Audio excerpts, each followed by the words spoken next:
It was a bright, cold day in April, and the clocks were striking 13. The last 10 days have been a point in time that many of us have realized how many people hate us and the fact that we speak or even live based on some of the things that we believe, similar to Charlie Kirk. And so it didn't feel right to start this episode about a political dystopian world without acknowledging the very real things going on in the United States right now in 2025.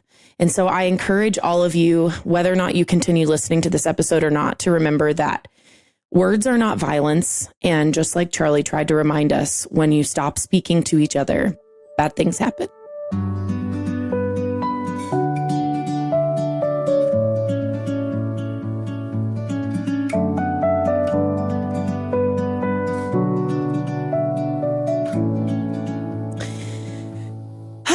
Well, welcome to the Book is Better podcast. We are a family of 4 and we review book to film adaptations. And I had planned this episode long before the events recently happened that made it feel a lot heavier. So we record this as a clean podcast, but first of all, I do want to give a content warning. 1984, the book does have quite a bit of adult content. The film that we're going to discuss, mostly the one that was released in 1984, has even more content that is not appropriate for children. So we encourage you, probably don't listen to this with littles around you. Content warnings and disclaimers for this. We are going to talk about a lot of heavy topics, and we are going to talk about politics. We generally don't get into big political discussions on our podcast, but if that's something that would bother you, free to turn this one off, maybe listen to another more lighthearted one. We're going to get into that. All of us fall similar places, but on slightly different spectrums about a lot of political issues. So there's not going to be a ton of debate between us. It's probably going to be more about how we see the events of 1984 and maybe how they relate to the real world in some ways. We asked our audience in advance how balanced they wanted us to be, and I'll read you a couple of those quotes. I'd like to see you not to try to keep things balanced. Let's see. What are some of the other ones? Now is not a time for balance. The world needs truth now than ever before. Burn the world down. And then one person said, I had no idea there was a movie from 1984. So, we had the whole gamut. So we're not trying to burn anything down, but just a disclaimer so you're aware. Related to that, as we introduce ourselves, our fun fact today is going to be a little more serious as well. So from reader and listener Deborah, who's a super fan of ours and a close friend of Josiah's, how do you approach engaging with politics, both with those you agree and disagree with from a Christian perspective? My name's Rebekah, and I'm happy to go first because I think that I have gotten to discover some of this in the last few days. I am the daughter/sister of the family. I am not averse to conflict, but I don't really like to create it where it isn't. And so a lot of the time, I feel like I intentionally just don't enter into heavy political discussions, especially if I know someone around would be like uncomfortable with my perspective or just deeply disagrees, and it's only going to ever lead to arguments. But I do occasionally attempt to engage in conversation, and I have engaged in one specific such conversation with someone who is very much far to the left. We have never agreed on a political issue ever, I don't think. But we've known each other for several years and always try to be polite and understanding of one another. And she had commented on a post that I made about praying for Charlie Kirk's family, and she was not as insensitive by far as I've seen a lot of people be, but it was just like not the time. It was literally on the day that he died, and she commented and then apologized later for not commenting in a very sensitive way, and then DM'd me, and we've been talking back and forth. And to answer the question, there were 2 things that I think stood out about what felt like the right way to address this. Because she was like, literally like, I thought you were better than this was kind of one of the things that she said, because to her, the things that I was saying like came off as hatred or vitriol. And so the first thing I did was I switched to a voice memo. I think that the text medium has caused a lot of people to hate more easily and speak hate more easily. And so I switched to a voice memo and I just said, look, I want you to hear my heart. Here's what I think. And so I went into kind of describing some of is that I try to be really consistent in the way that I view life and freedom and like the political sphere versus the religious one. And the second thing I did, I had to record in 2 different like spurts because I stopped somewhere on my way home in the middle of like recording to her. And the first thing I talked about, I kind of discussed my views on abortion and life and all of that, which I think I started there because I was trying to explain to her kind of the way that I try to look at things consistently. I recorded a second voice memo a few minutes later and it was like 10 minutes long. And I tried to go through some of the like just logical thought processes that I try to use to say, this is what I think about this, or like, this is what I would say to that issue or whatever. And I got to the end and I felt kind of convicted to just delete that. This is probably, hopefully going to be the last time I cry today, but, I just felt like Jesus came and spoke truth to power all the time and was not afraid to offend people whatsoever. But what I felt like was the right choice in that circumstance was to just say, I know that we don't agree. I honestly don't care enough about politics to try and convince you that my views on immigration are not hateful or that your view on free speech is potentially dangerous or any of the other things that we're going to even talk about today. I said, I need you to know that Jesus loves you. And I know that you just told me that it's too late for you to know him. But I need you to understand that I get that you've been hurt by people in the church and people who say they love Jesus. But at the end of the day, none of that matters. Your eternity is what matters to me. And so I love you because Jesus told me to. And I love like the fact that we have tried to be kind. And I honestly tried to speak to the identity that I've seen on her that I do think like is from God, like the kindness that she tries to show in the way that like she is determined to make people around her feel loved. So to answer Deborah's question, I think trying to speak in a way that's like more human, using your voice when you can, meeting face to face, like trying to see other people as worthwhile creation helps. And then just honestly, like, don't forget that politics is actually not the most important thing. Eternity is. So, ladies first, I guess. I don't know. Is that a thing? So, I am Donna. I'm the wife and mom of the group and of our party. Are we a party? Oh, gosh. We're a party. We're not the party.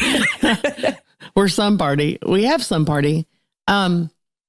So I am in kind of this wild place where I want to be able to be a good debater, not for argument's sake, but I want to be able to voice what I believe well and clearly, even when I'm talking to somebody that disagrees with me. I'm not good at that. So I generally try to read the room and see who I'm talking to.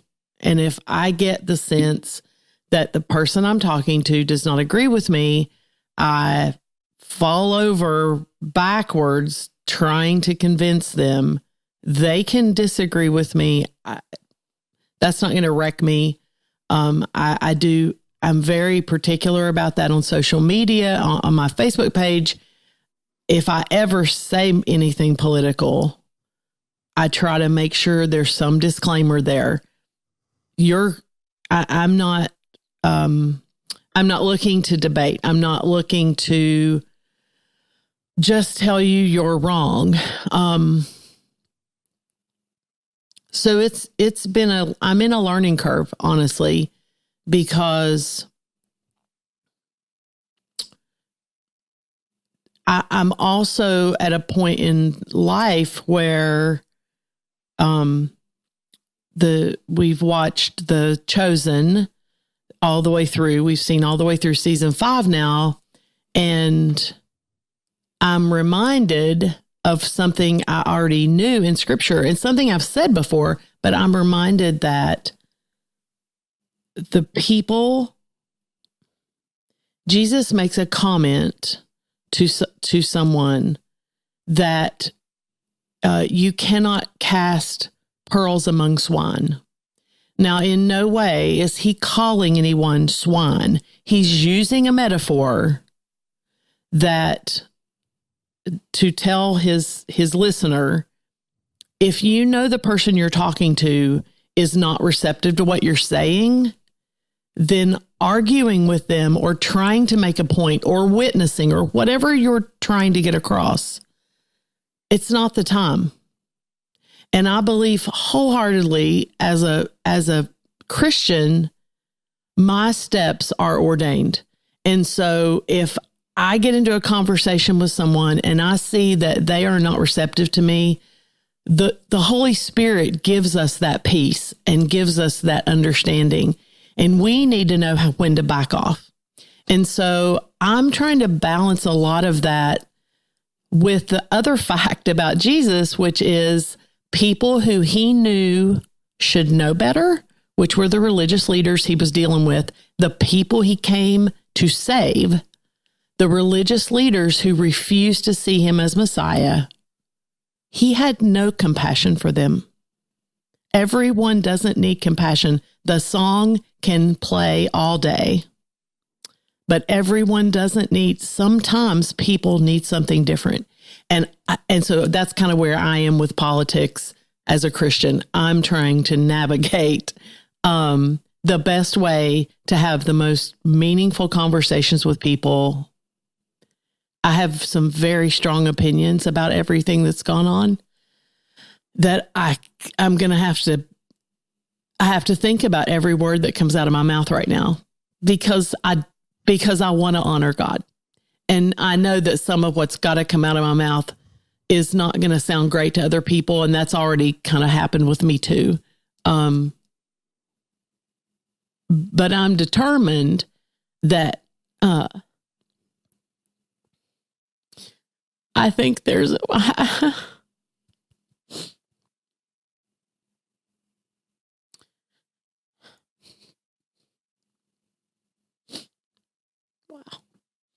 I'm going to make it. I'm determined. I have a goal. And so I know my words are not, I don't want my words to hinder my walk. And so that's kind of where I am. Well, at a time in my life when I wasn't very good at listening as a young man, I was in college, and I do remember some of the things that my professors said. One of the things that I heard one of them say in a communications class was, if you're formulating your response while someone is talking, you're not actually listening.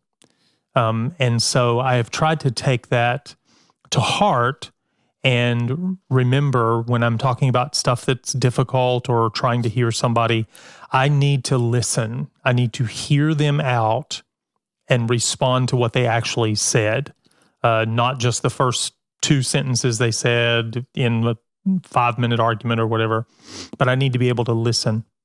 And so I try to do that very well. I try to be a good listener and try to respond to what's actually being said. One of the things that I listened to that Charlie Kirk had done during one of his campus visits is he was listening.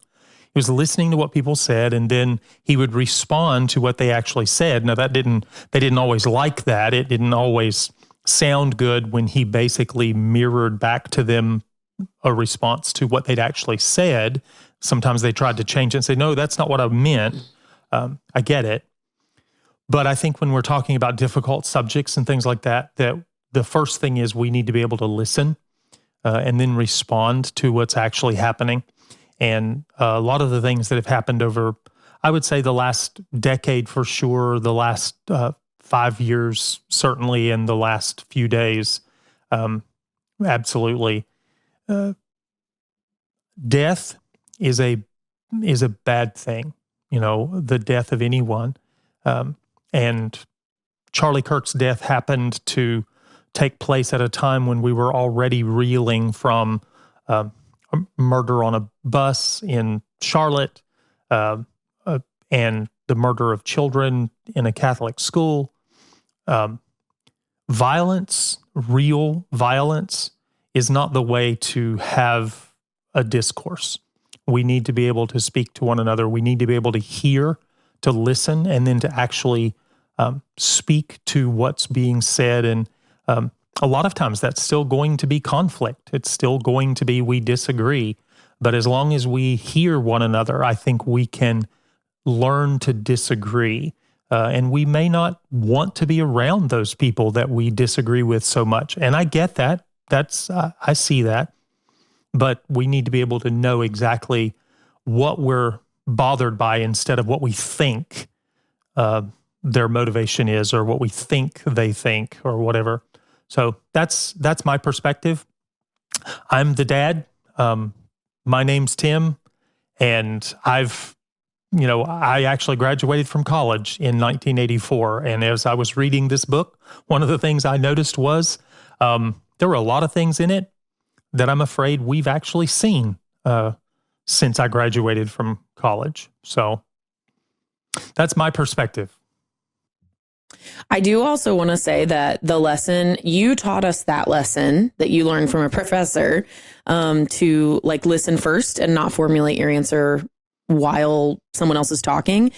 And I honestly think that it's why I'm a good listener. I think it's one of the things that you've taught that I've been able to go back to the most, that is so important. And that means I can have difficult conversations with people I disagree with and still respect them and respond to them honestly rather than just argumentatively. So I'm really grateful for that. Yeah. Wisdom is passed down. And I think that's one thing that in our day and age, we really need to understand. The people that pass down wisdom are not the perfect people. They have their flaws. They have their faults. That professor said that to me. I don't know anything else about his life, his personal life, but that was important. And that was wisdom that I needed to take, regardless of the rest of his life. I'm Josiah. I'm the brother son of this commune. And I make it a point not to talk to people about politics online. It's just a policy of me. I'll talk to anyone about anything in person, but online we are all dehumanized. We're no longer people with souls, but in person, you're looking at a person's face, and you know them, and so you're looking at them and saying, oh, I remember all of the human things that we've done together. Whereas you have a screen in front of you, you're not thinking about them as a human, and it's not your fault. It's just not what we do. That's why comment sections on YouTube are so mean and Reddit is unhinged. It's because these people are not humans. They're screens. So I talk to people who I agree with and disagree with in person about anything and never online about anything. One of the things that I've learned over the years, especially more recently because it's more relevant because of the medium that we have these days, but people read text through their own filter. They filter it themselves. If they read it, oh, they're angry at me. They're reading it that way, no matter how you meant it when you wrote it. And so, Josiah, I see the wisdom that, if you want to have a conversation that's important, it can't be text. It can't be something where somebody else is interpreting through their lens. Because people interpret it the worst way, and it's just how we do. Yeah. Yeah. And I think I think another thing I found that I've realized that's important to me personally, but I think for anybody, everybody's not going to be a debater or everyone's not going to be able to have conversations with opposing viewpoints in the way like what Charlie Kirk did, or Ben Shapiro, or some of these guys that we see can be in front of a crowd of people who are intentionally trying to derail their belief, right? Everybody's not going to be able to stand up in a situation like that. They have some crazy bank of knowledge in their head about facts and historical things that I've never, I just don't do in a high pressure situation. I can't spout them off like that. And I have to realize everybody's not going to be like that. Everybody's not supposed to be like that. Unfortunately, I think some people decide that the only way to respond to someone if they're getting the upper hand, or if they have a good point and it makes logical sense, is to insult. I've heard a lot of that over the last several years. You're saying something I don't like, so I'm insulting you. I'm not responding to what you're saying. I'm trying to derail you, or like Josiah said, dehumanize you even as we're talking. Yeah. So that's unfortunate, because we can't have conversations if we can't listen and respond to what we're actually talking about. And Dad and I are incredibly proud of the two of you for who you are, not because you're some way that we made you be or whatever, but who the adults that you've become. And we're thankful that you have the personalities you have, in the stand, you take the stands you take, and you choose when to speak and not to speak and all those things. And we're super proud of that. So, Well, we I win. appreciate We that, win. Mom. You did good. I hope so. I think so. So to get us into this, Mom, would you like to walk us through what the plot is of the book and films that we're talking about today? Yeah. Winston Smith is an outer party member in the gray, crumbling world of Oceania, ruled by Big Brother and the all-seeing party. His day job is a cog in the machine of rewriting history with the Ministry of Truth, Mini-True, as they call it in Newspeak. But when he hopes the thought police can't see him, he has darker thoughts of the hypocrisy of the party. He enters a forbidden love affair with a young member of the Junior Anti-Sex League named Julia, and the two believe themselves hidden from the world as they speak more boldly of rebellion. They even attempt to join the Brotherhood via O'Brien, a party member Winston believes understands his plight. But before they can achieve even a first rebellious act, Winston and Julia are captured by the thought police, having been betrayed by O'Brien. They are tortured until the Ministry of Love, or Mini Love in Newspeak, has calmly and cruelly dismantled their minds, causing them to fully betray one another. Satisfied, they are both released back into society to love Big Brother. I had not read this for so long, but oh my gosh. Can I say from the start, I think this is an important book to read. Yeah. This is not a good book. Mm-hmm. It's like so very hard to read. Thing. Yeah. Yes. So I have a question on that. Dad and I both, this was required reading for us in high school. I genuinely don't remember that I read it. It wasn't for the two of you, though, was it? No, we read, my required, I remember, were like Brave New World, Scarlet Letter. I read Animal Farm. Scarlet Letter. I think Animal Farm, but I didn't read Fahrenheit 451. We did read Lord of the Flies. That. Yeah. I think Fahrenheit 451 is a better book. Mm-hmm. So yeah. Interesting. Josiah, did you have to read this for school? You went to a different high school than I did, so. Not that I know of, although I don't think I really read any of the required reading books. Oh my gosh. I just remember looking up Cliff's Notes, so. You're me. I did this. Yeah. I was a fast reader, and even I didn't do it, so. All right, so we're going to get into some major differences, just for a couple of logistical clarifications here. the differences we're going through, we all watched what I would say is the most popular version of the movie 1984, which was released in the titular year, directed by Michael Radford, I believe is his name. There are two other films by the same name. One of them came out in 1956, which was a CIA-influenced production. No, that is not hyperbole. And there was a foreign film released in 2023 by the name 1984. So none of us watched the foreign film in its entirety. We've just watched clips about it, and I'll explain why later.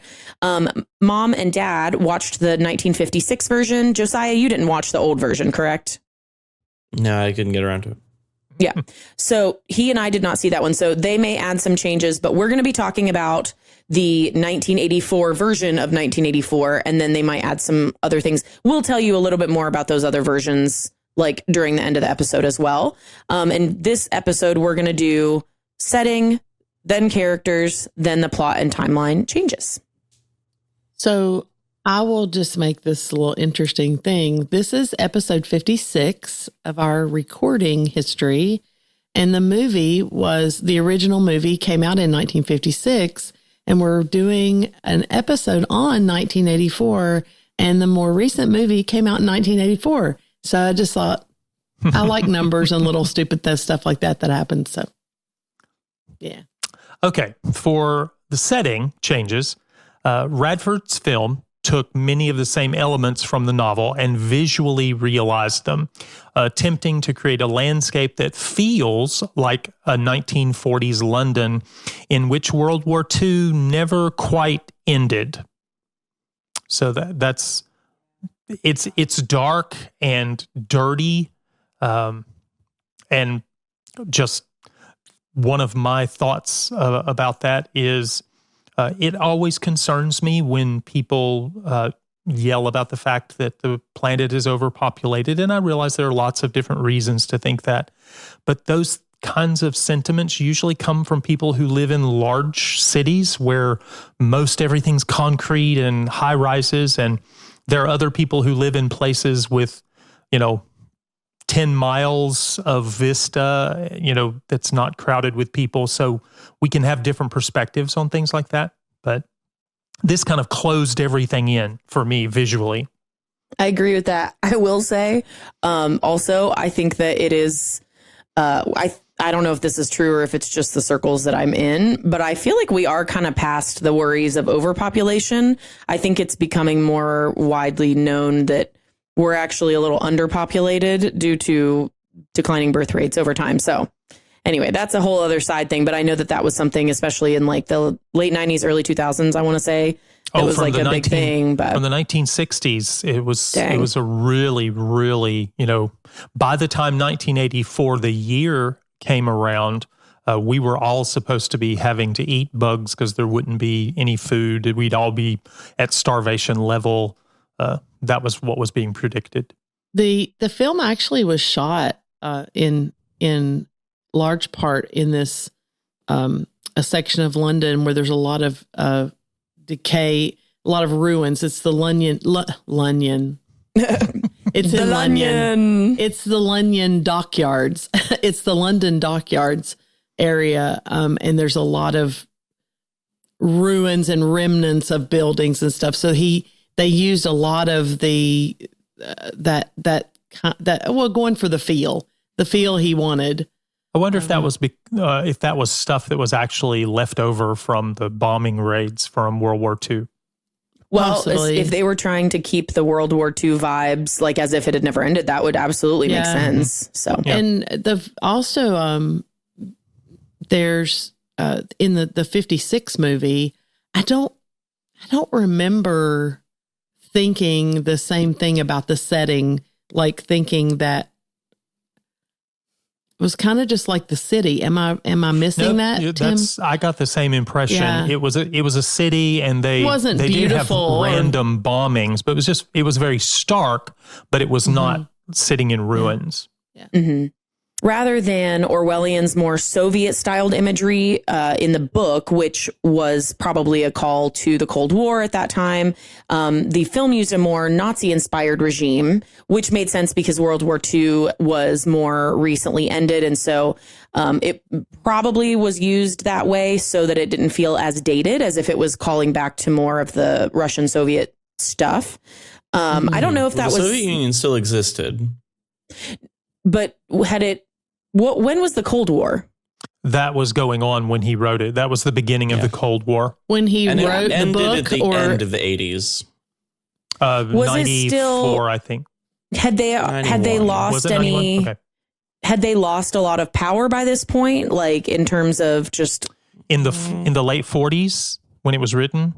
No, they were Interesting. they were when the movie was in the 80s, before the Soviet Union was overturned, had they lost their teeth? Okay, it was beginning to crumble, but it was very secretive. It was USA versus Russia during Reagan. That was the world. Interesting. Yeah, I mean, again, I think the biggest thing was that it was trying to call back more to the Nazis and remind you of Hitler and things, but that is a really interesting... I'm not a history buff, and so I'll probably be learning a lot today. But we will touch on that when we talk about the CIA's involvement in the 1956 film. I'm not sure that I would say that it was more leaned more toward the Nazis. I would think that the 1984 version, when I looked at it, I thought of the Soviet Union. Visually, what I thought of was the Soviet Union, waiting in line for everything. Everything is rationed. Well, I got that from people more like reviewing it externally, because I'm not a history person. And so as I was looking at other people's reviews of the changes, that was something that was called out. But I wonder if some of that is more just a perception thing and it wasn't explicitly stated by any of the producers or anything. Mm-hmm. I mean, when I think of the differences between Nazi Germany and Soviet Russia, I think Soviet Russia, the people who were happy were the inner party members. The people who were happy in Nazi Germany were the white racist Germans. And I think 1984 feels more like Soviet Russia, the party people. We're having a party. The party people. Yeah. Because it was more based on just the big brother state, the party, than it was any sort of ethno-extermination. Right. Makes sense. Kind of related to this too, rather than saying, using the term comrade or comrade that they did in the book, everybody was comrade. The film, party members call each other brother and sister. So I wonder, again, you're talking about 1950s versus 1980s and where we are. And I thought that was an interesting change. I think I can understand it. One thing, again, in some of the just kind of thoughtful, critical ideas about the film, one suggestion I read that I thought was really interesting was that maybe they used the brother and sister thing in order to communicate more of that, you never know who in your family is going to betray you, because they lean into that in the book with your children might join their groups that will betray you to the thought police and all these things. And so it's meant to make that very chilling vibe more of we're all a member of the same family, while at the same time knowing that any member of your family could betray you at any moment. Yeah. Mm-hmm. I think that the calling of brother and sister and the leader of the party being Big Brother makes me think of the early Roman Empire, where they didn't call Caesar Augustus. Emperor was not his political title, at least for a while. He was the first citizen. We're all citizens, and he's just the first citizen. Trying to make it more we're part of the same thing. Yeah.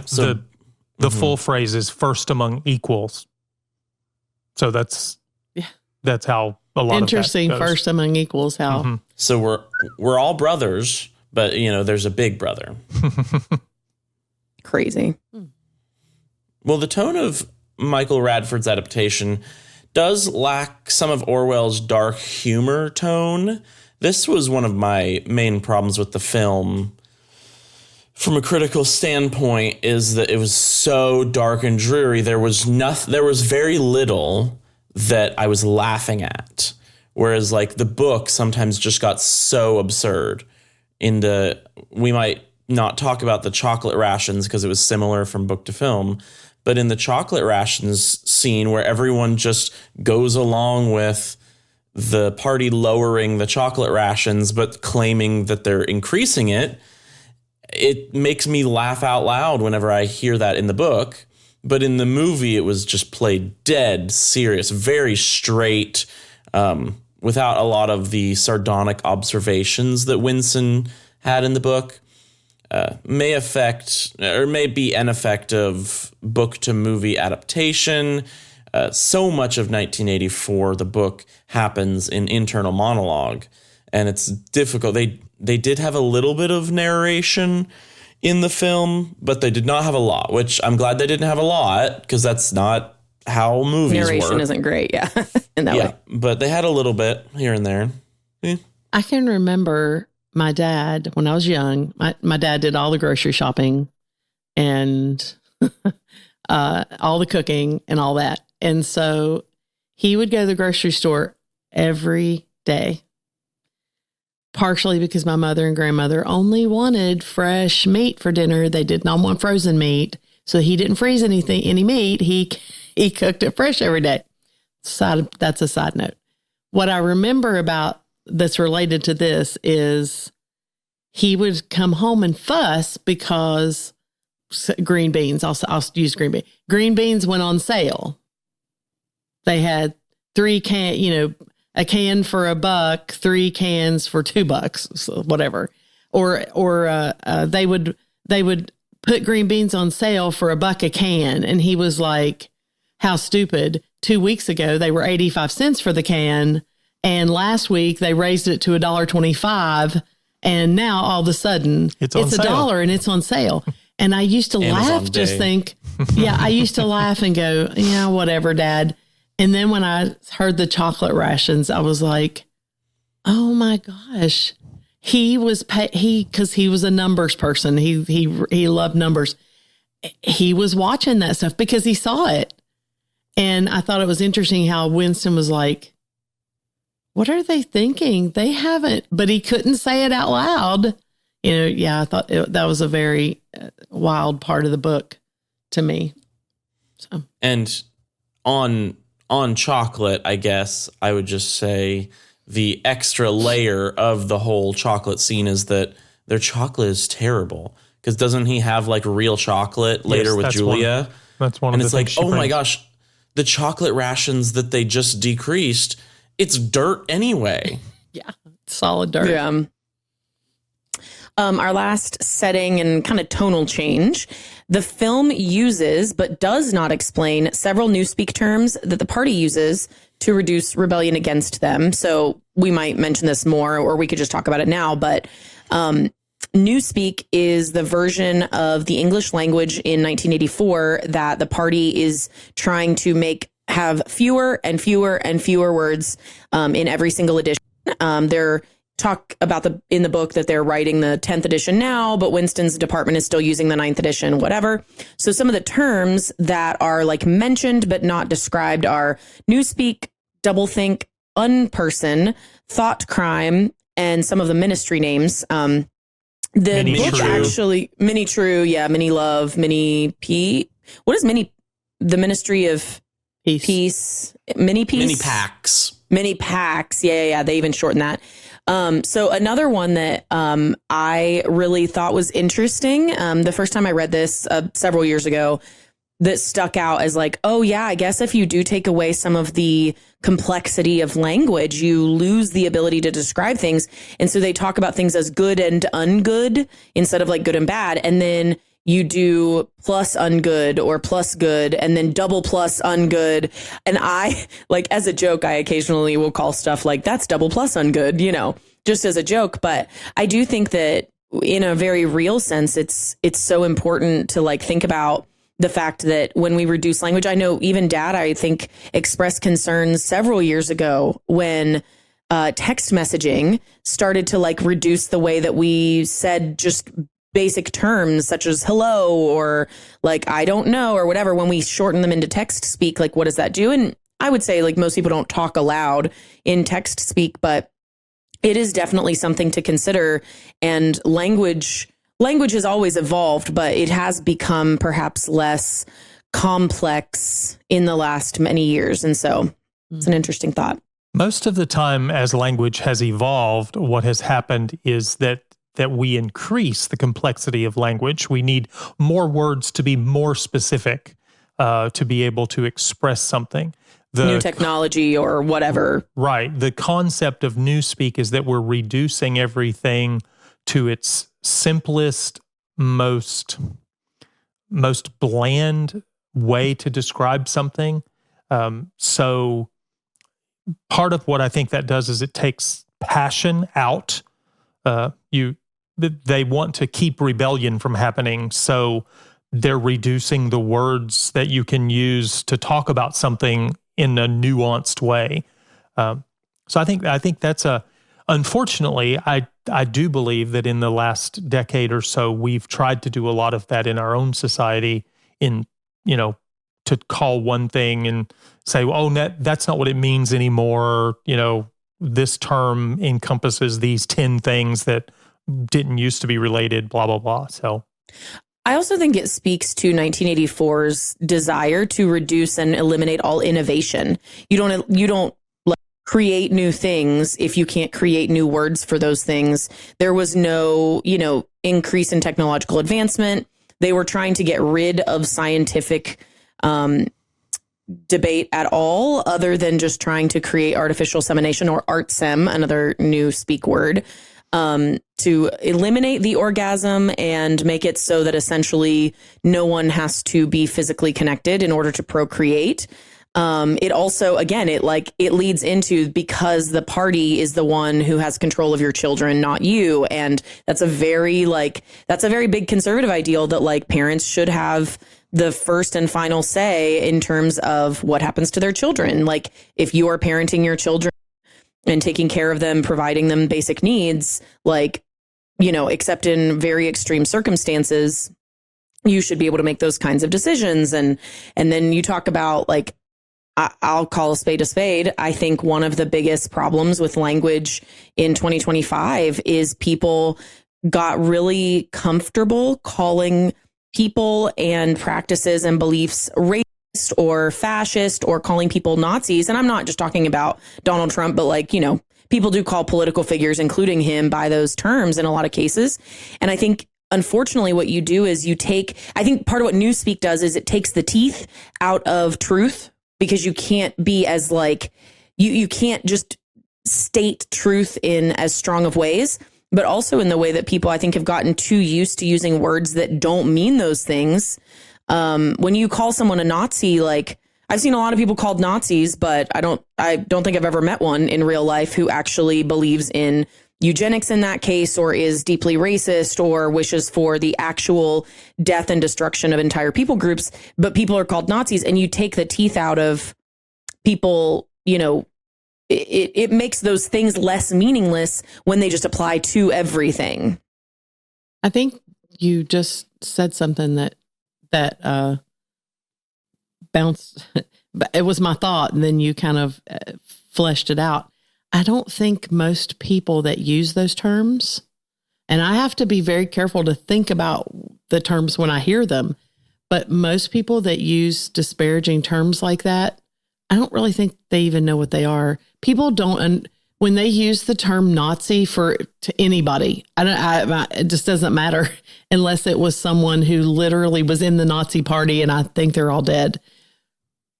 I mean, from our historical understanding. I don't think people really know what that means. And I don't think people know what the word fascist means. I think they hear it. It sounds cruel. It sounds evil. So I don't like this person. So that's what I'm going to say, when you really have no idea. And that's not the only two words, but those are just two ones that are used. And racist, misogynist, and a lot of words that we hear today. I don't think people don't have a full understanding of what they mean, which is a danger for any of us to begin to talk about something about which we have no understanding. Yeah. And I think it also goes to labels becoming such a huge, massive part of how we talk about each other and things. Like in the book, the label of prole meant something. The label of outer party and inner party meant something. The labels that they give to all the ministries and things, they become the thing people think about rather than like the more deeper, like nuanced conversation. Right. And I think even in Christianity, we have to be careful of our own kind of newspeak where we use terminology that people don't understand. And so when we say something, they're not getting what we really mean. I think it's important that we use the right words to say what we mean and mean what we say. And I think those shortcuts that we use, it's a way of being lazy with the language. And we think, oh, yeah, we'll call this person this because I don't like them. I don't really know what it means. It doesn't really express what I genuinely think because I don't understand it. But we use it as a shortcut, and that's always dangerous because if we're not speaking truth, it's very difficult to communicate with one another. And scripture does say, study to show thyself approved.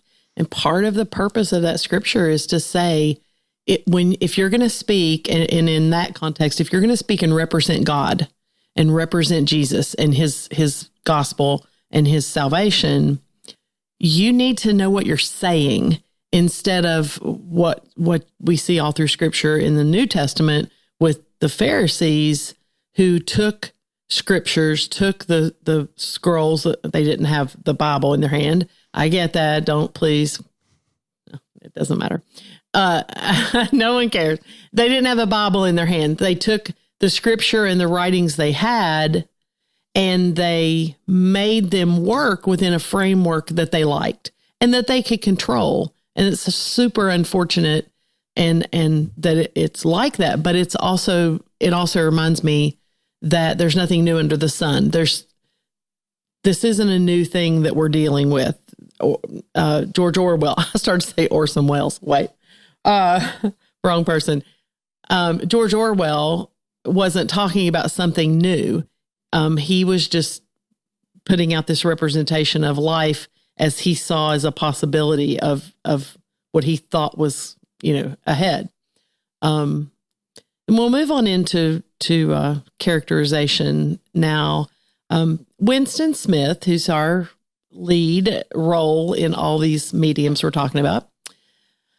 Book Winston and film Winston are mostly similar.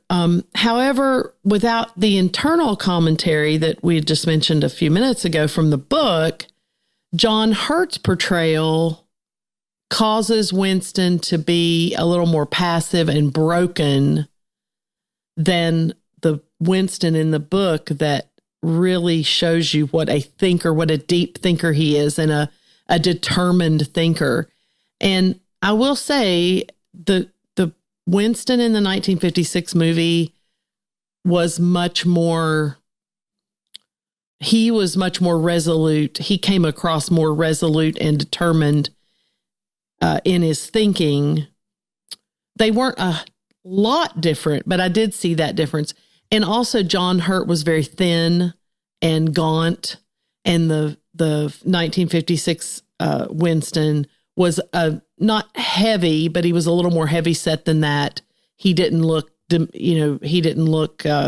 like he was just too thin and he didn't get enough to eat and that kind of thing. So even that visual appearance was a little different. I do want to say that I found it very chilling to recognize that John Hurt represented Winston in the 1984 version. He also plays in another film very similar that I've seen. I watch it almost once a year, V for Vendetta. And in V for Vendetta, John Hurt plays Big Brother. They call him Big Brother. It's like it's just very interesting. And so I also don't think it was intentional. I looked it up and I don't see any evidence that they did it like, oh, we like use this person exactly for this, or at least that they publicly stated that. But I do think it's interesting because it kind of takes what ends up happening to Winston, where he decides to love Big Brother. And then like in this weird, like philosophical way, he then like literally becomes Big Brother in another iteration. I think I thought I saw something that showed that the director did think about that. He did ask Hurt to play the role. I also think there's a connection between the films. What is the symbol for Ingsoc, for the nation? You know, it's a V. It's like the two symbols are extremely close visually. So we didn't consider it the same as in terms of like reviewing it for the podcast. We didn't consider it the same movie, but in a lot of ways, I feel like V for Vendetta is a newer version. Yeah. Do you know what Ingsoc stands for? I do not. English Please socialism. Yeah, I would call it Ingsoc.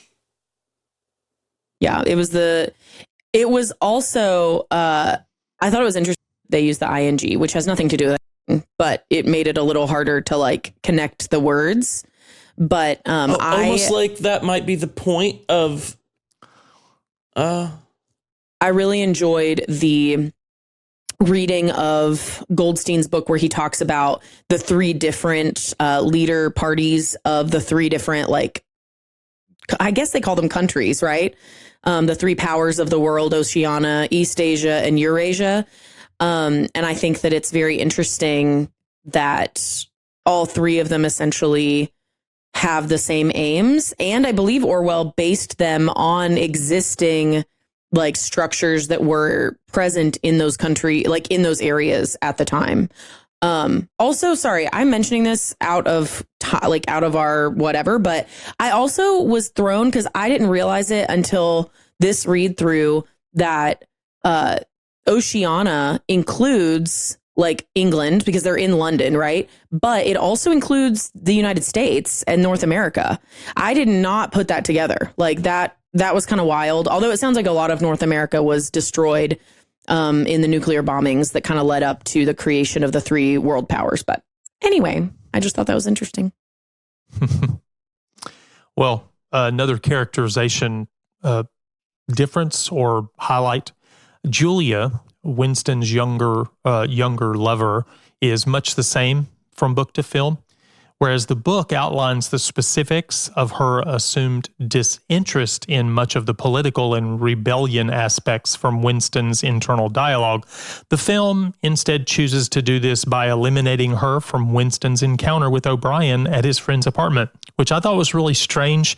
We listened to the audio to an audio play starring Andrew Garfield, which is a recent one. We watched the 1956 film and we watched the 1984 film.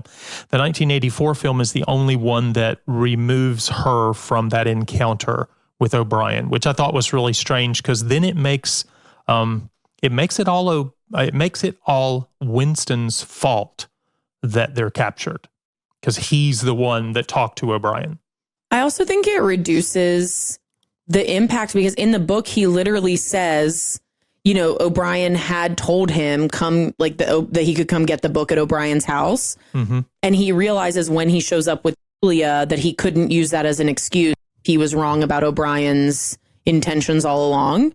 And so then it kind of is like, well, couldn't he have just said that he was there for the book? Like, I don't know. I thought that it took some of the impact out of that. I thought it was a strange change. Not sure why they did it.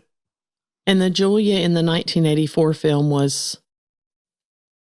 she wasn't ugly. She was just a normal looking woman. Mm-hmm. The Julia in the 1956 version was blonde and she was prettier. Like she was obviously like more classically beautiful. Yeah. And I wondered if that was a choice of what they wanted to come across on the screen, or if they just liked the actress in the role, or I was kind of curious once I saw the 84 version. So this is something small, but a little difference.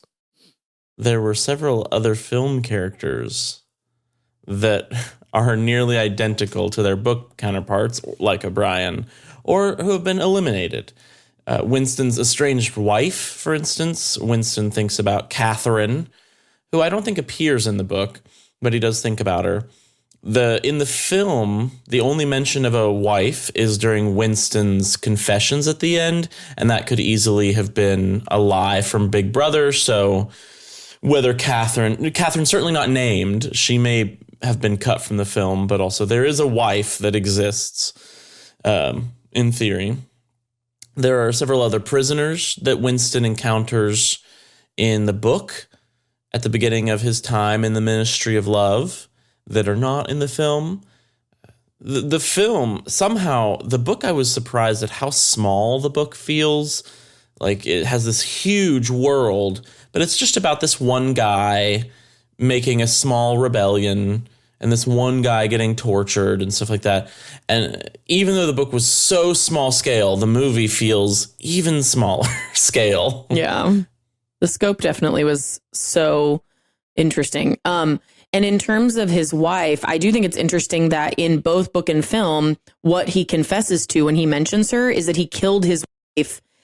And then he's like, I'm pretty sure he recalls in the book, like, that he's pretty sure his wife isn't dead, like that she's still alive. And the party would know that, which I think speaks to just kind of the insanity of so much of how these confessions of treason and all of these things work, because they're just kind of swallowed and accepted as reality, when in reality, none of the people can like verify any of the information. And doublethink would mean that if you knew that Winston was married to Catherine 10 years before they separated, and you knew that Winston then confessed to killing Catherine, but you knew Catherine was still alive, doublethink just states that you should be able to hold both of those things as truth at the same time. Right. Yep. Doublethink. So it's not a problem.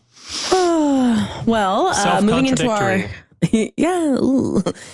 moving into our plot and timeline changes. One of the things that the film adds that are not in the book in the same way are throughout the movie, we see dreamlike flashbacks to Winston's past when he was a child. He does describe some events in his past through his inner dialogue in the book, which I also want to state, this is so small, but the book is written in third person, but it's, what is the term, Josiah? It's third person limited, where you are getting his inner dialogue. It's actually similar to the way that Harry Potter's written, where you're not hearing Harry Potter's internal, like from his my perspective, but it is essentially with that level of insight into his mind. What did you guys think of the flashbacks? Did we like those? Like in the movie, I mean. I thought the flashbacks were very interesting. They showed rather than told, like Josiah is usually saying.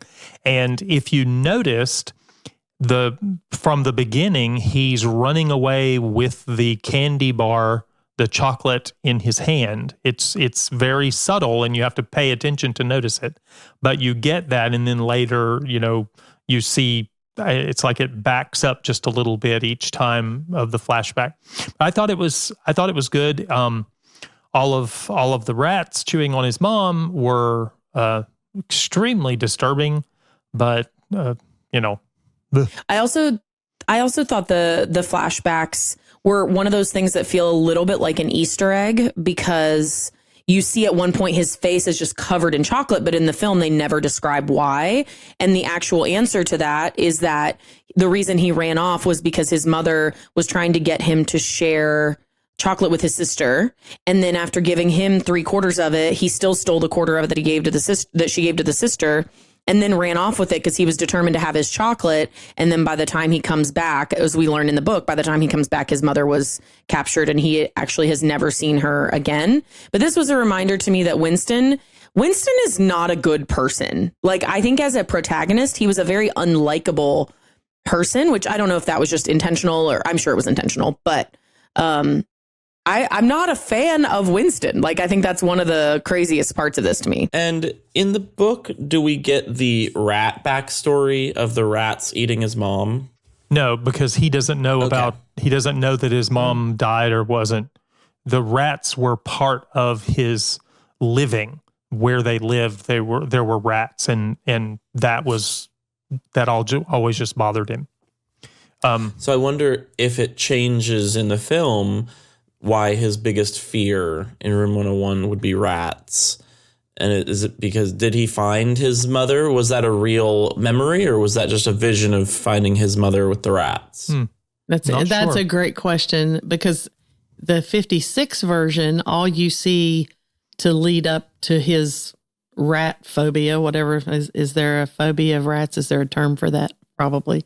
Yeah. Probably not ratophobia, but ratatouille. No, wait. Musophobia. Oh, interesting.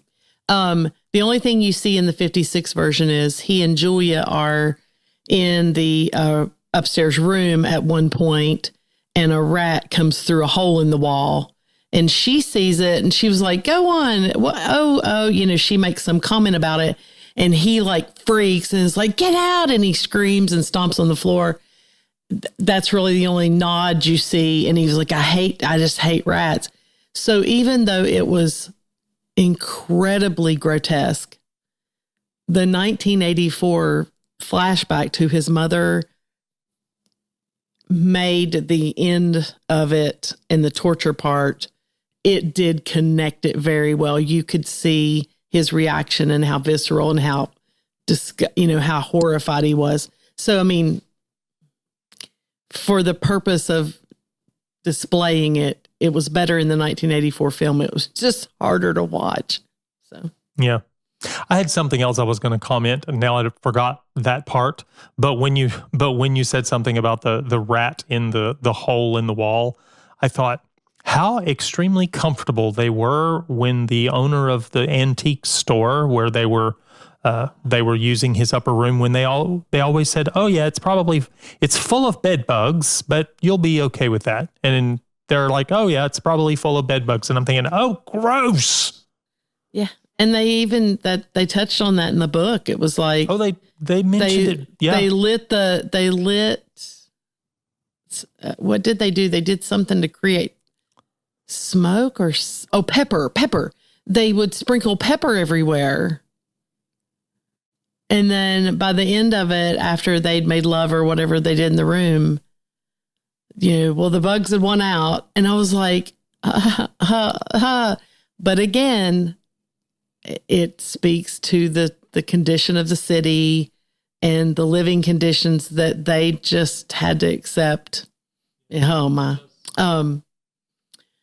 Another plot timeline change is the book begins with Winston writing his diary on April 4th, 1984, whereas the film starts out with a daily 2 minutes hate shouting down the treacherous or treasonous Emmanuel Goldstein.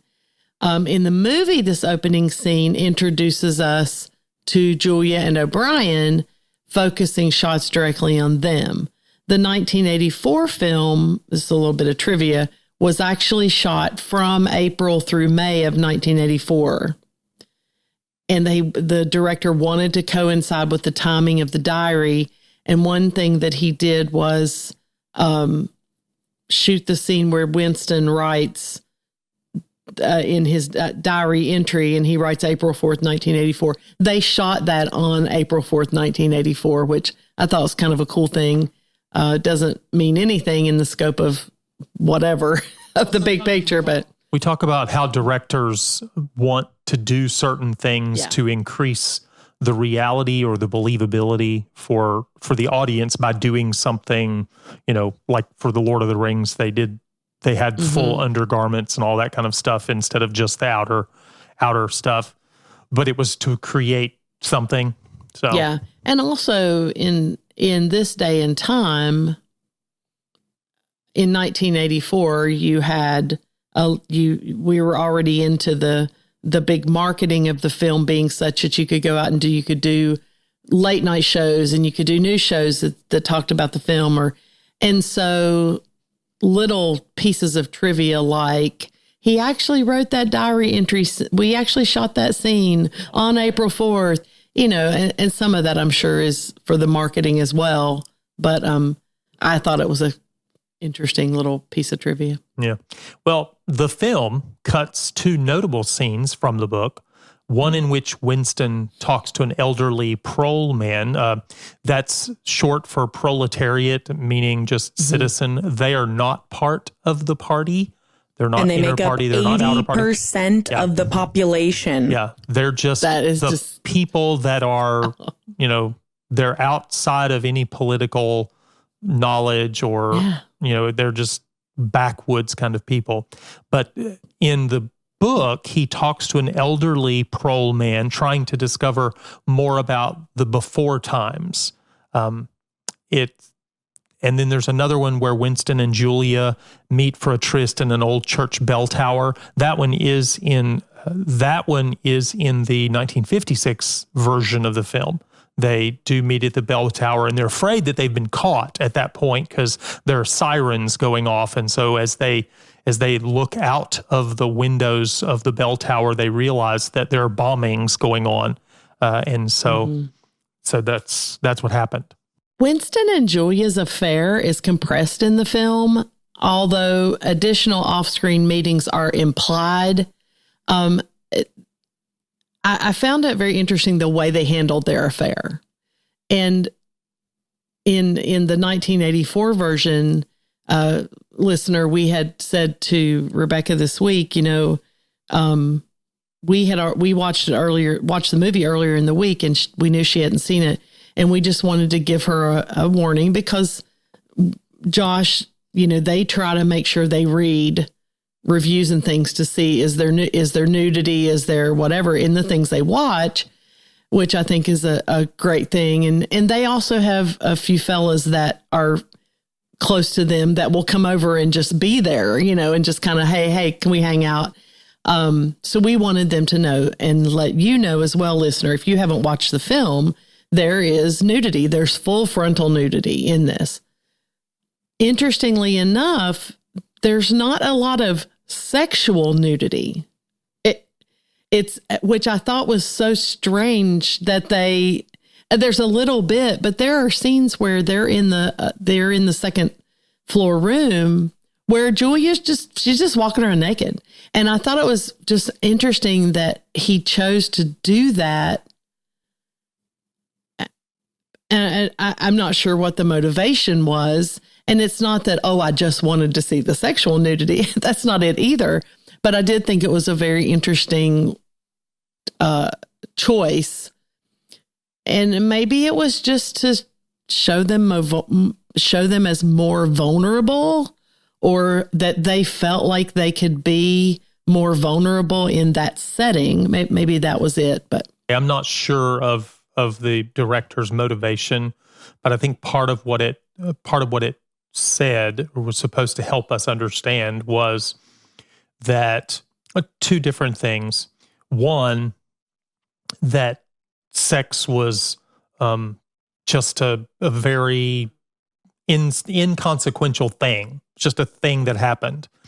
And in one of the other dystopian books, there's a lot of stuff about that. That one's also been made into a TV show that I would not recommend.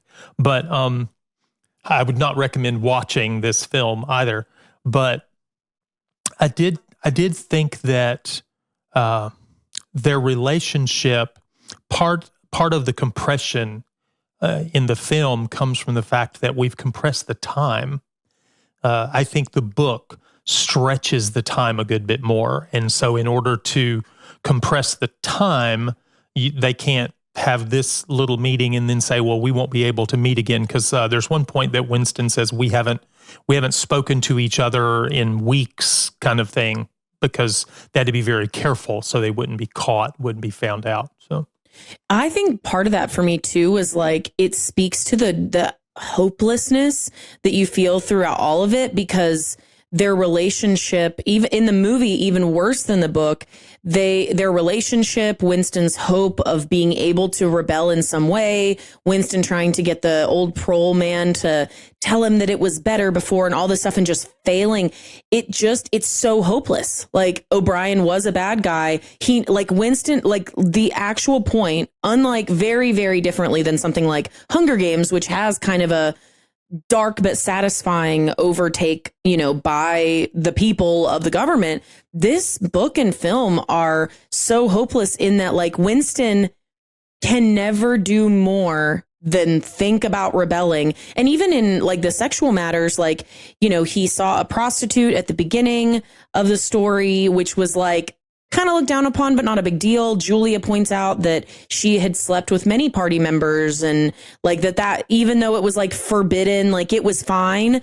And I think that what was forbidden about their love was like more the way that they thought potentially about the party and all those things. It just, shortening their relationship, I think just kind of drives home the idea that like even their relationship was so short-lived and so small in terms of what they were able to get from it, Wow. Well, the film also does not explicitly mention Hate Week, which is an event in the book that both Julia and Winston work to pull off in the midst of their own forbidden affair. Mm-hmm. However, there is a mass rally in the film that may take place during this time. In the book, an immediate shift occurs when the crowd realizes that the enemy shown in the propaganda around them is for a country with whom they are not at war, as this is announced mid-rally. None of that's in the movie.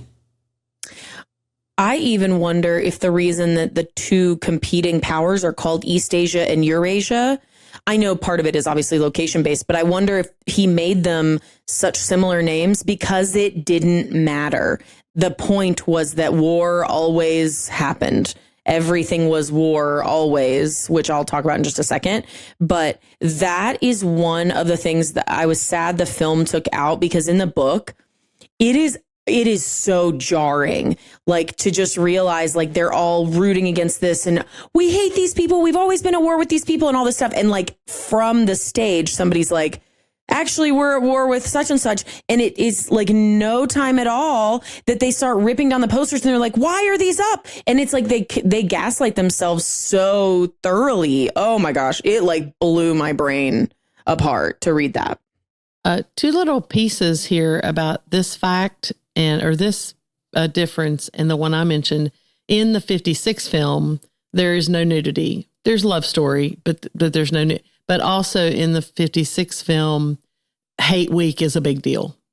It's they have, that is a big part of the scene. And is Hate Week where they first meet in the crowd tent? Is the time they meet in the crowd? More like the book. Well, it's at least during the 2 minutes of hate. Yeah.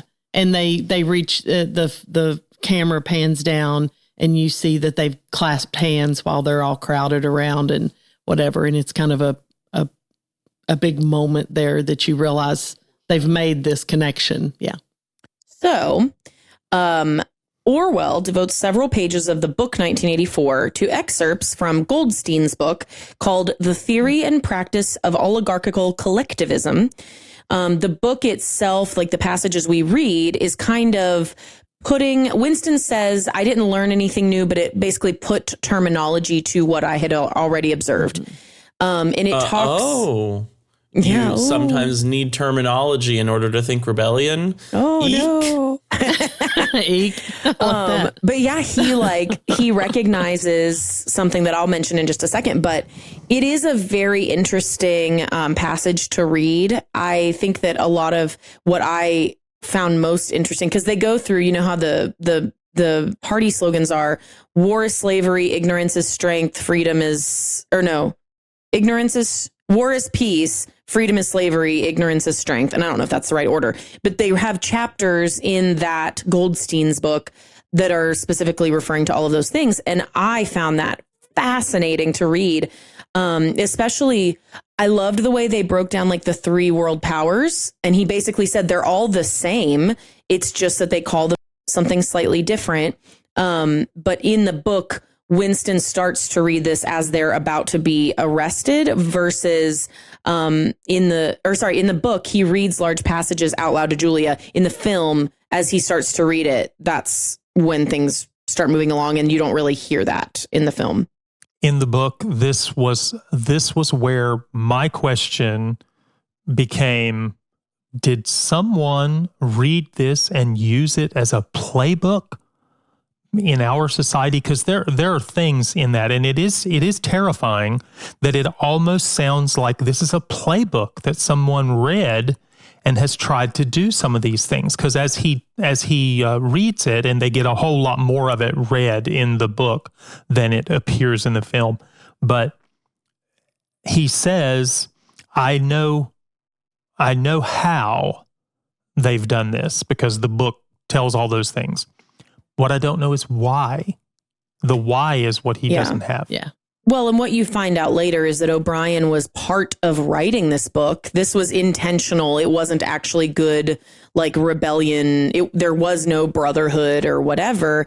But I think that is interesting, because the fact that Winston has explained how all of it works, it just never matters, because there's no response. There's no, what do we do? Where do we go from here? How do we overthrow it? It's just like, this is what's happening. And I think that, again, the hopelessness of it all is just like hammered home. I would say that section, and then in the audiobook, I didn't listen to the audiobook at the end. I only listened to some in the middle. Does it have, like, not an epilogue, but like a section where he goes over Newspeak and talks about how Newspeak works? I don't think so.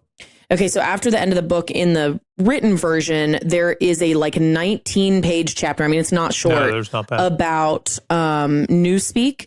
And I would highly recommend, I know you guys listen to the audio stuff, but I would highly recommend reading that section. I wanted to finish it. I haven't even gotten through it, but it talks about some of the words that are eliminated and why, and how that's supposed to be powerful and blah, blah, blah. And one of the things that Orwell writes in that section is he prints out the beginning, I believe, of no, I'm not even gonna look it up, but I think it's the beginning of the Declaration of Independence, or no, what's the Pledge of Allegiance? That he writes out the Pledge of Allegiance, and then he says, like, one of the concepts of Newspeak is to ensure that no one could even have the language to say what is said in this declaration, like, at all. And so therefore it becomes, that entire long paragraph becomes something that is just referred to as crime think, because it's words that are, abandoned and forbidden and all of those things. I just think it's fascinating.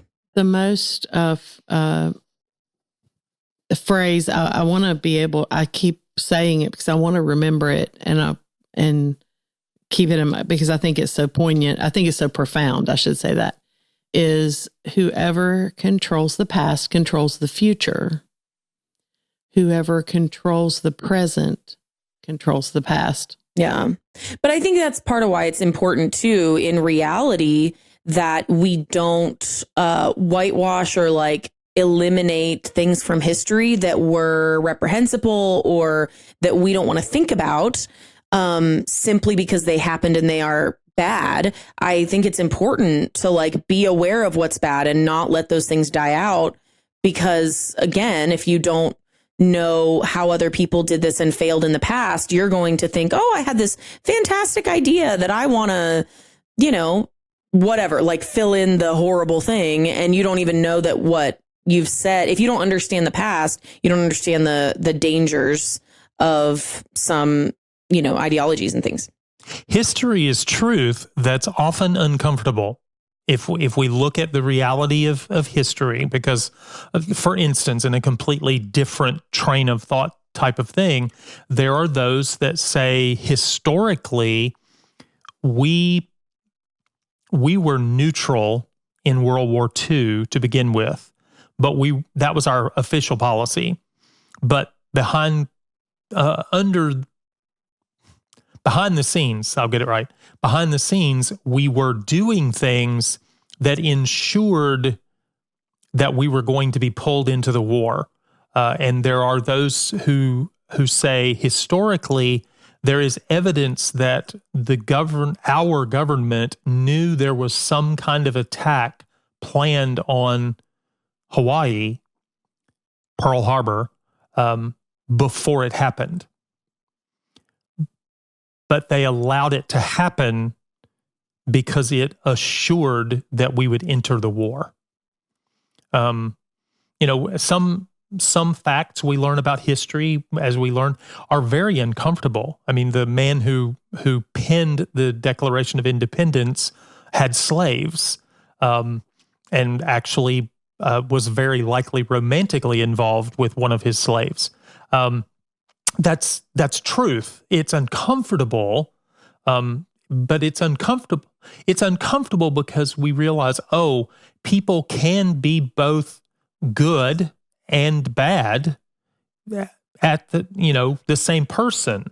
They can be doing good things that are legitimately good, and they can be doing bad things that are legitimately bad. And it's naive to think we can only learn from or accept history that paints every person as doing good things, period. They were a good person. They did good things. That was all their life was about.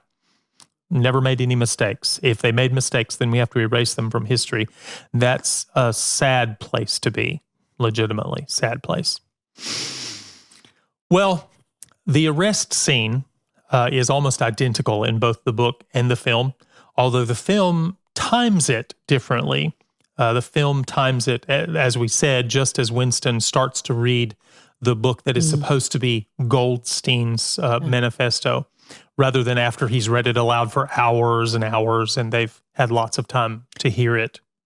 I thought that was really interesting. I wanted to mention the arrest scene because even though it is identical, I even noticed, I was surprised how identical it was, meaning they even, had the paperweight with the piece of coral in it, the piece of pink coral, and it, fell out of the paperweight onto the ground. It was really, it was wild. The book discusses several days or longer in the cells at Minilove, including several more prisoners coming in and out of Winston's cell. Winston also holds out hope for a razor sent by O'Brien until realizing much later that O'Brien was always against him. And in all the iterations of this whole next part, the last part of the book we talk about, was just so gutting. But we'll continue on. I'm not going to pause there. And in the film, correct me if I'm wrong, O'Brien appears on the screen maybe or something when they're first arrested. So there's no hiddenness that O'Brien was behind their betrayal all along. Obviously Mr. Charrington, the shop owner, was not the prole he appeared to be. But am I correct? In the film, it was immediately it was O'Brien. Yeah, it was a you should have seen it coming, but if you didn't, here it is in your face. Right. Yeah. And the whole thing, also Richard Burton that played O'Brien, he was so sick during the filming of this and he had begun to show signs of dementia. It took one of the scenes that they did where he and Winston, where he has a good bit of, it's dialogue, but he has a good bit of a speech during parts of it. One of them took 42 takes because Burton kept having trouble getting the line straight. And, he ended up passing away just before the movie was released later that year. This was his last film appearance. Yes. And it was just thinking about that. And I thought to myself, wow, for the love of your craft, to have to do something that's such a difficult thing to portray and all that. I know that's outside of that suspension of disbelief, but just to think about all that. And I noticed as I was watching the film, I had already read some of that trivia and I was watching Burton a lot. And I think it comes across well for who O'Brien's supposed to be. But I also think I did see some real, not a struggle to focus, but, and maybe I just made it up in my head that I could see that on his face because he was an incredibly talented actor. So anyway. Well, now we get into the most enjoyable part of the book. Winston is tortured in book and film. In the film, Winston hallucinates being back out in the field where he first met up with Julia, but he sees O'Brien there instead. He is saying, I love you. Yeah, he's saying, I love you as if to Julia. And then when it happens the final time, it's O'Brien that he's saying, I love you to. It's mostly a film-only edition. He does think in the book about his time in the field. In the book, he thinks about his time there. But it's a visual addition to the movie so that we get a little bit of... And it works better in a movie to have this show don't tell visual, stark color change, very eerie visuals. So I don't much want to describe all of it, because if you haven't read the book or seen the film, at least read the book. But at this point, the torture and all of those things, book and film are very similar. So O'Brien tortures him a lot, uses pain to essentially get him to a point where he will say anything to avoid it. And the final scene that matters essentially is when he goes to room 101. And the horrible way he's introduced to his worst fear of rats is essentially what breaks him. So when we said at the beginning that he and Julia ultimately betray one another, they knew from the start, before they were ever captured, that they would betray each other in terms of they would tell the Ministry of Love like what the others did, and they would confess, like, and they weren't going to try to protect their partner. However, the full and true betrayal basically happens when Winston, and we're told to believe, I believe Julia as well, essentially says, like, do this to her instead.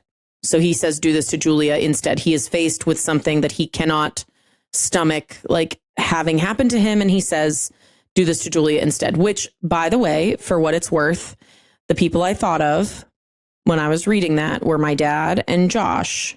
And I thought, I think both of you have a character that says you would never do that.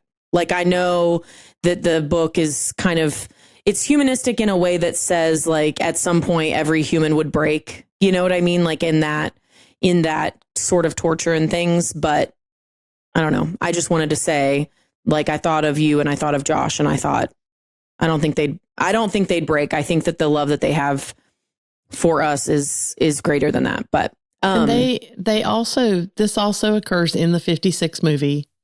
This scene is very similar. It's more gruesome in the 84 version, but it's pretty gruesome in the 56 as well, with that same outcome where he says, do it to her, not me, do it to her. So yeah, it's very, essentially, like I said, film, book, very similar, very dark. The film does a fantastic job of portraying the disgusting way that Winston's body ends up looking after he's been tortured.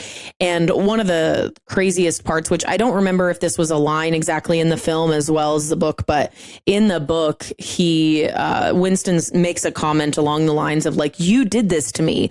Like, when he's looking at his horrible, like, you know, gauntness, and he's missing all these teeth, and he looks disgusting. And he says, you did this to me. And O'Brien says, you did this to yourself. And I think it was just this encapsulation of that constant gaslighting. It wasn't enough for the Ministry to gaslight you. It was that the party had to make you gaslight yourself. Like, you can no longer believe truth. You can't just agree. You have to not believe the things that you know are true. Which was just a wild ride.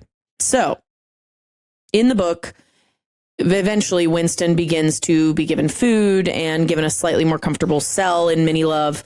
And once that happens, he actually starts to kind of exercise, and he gains weight, and he is able to apply, I believe, a cream to his varicose ulcer.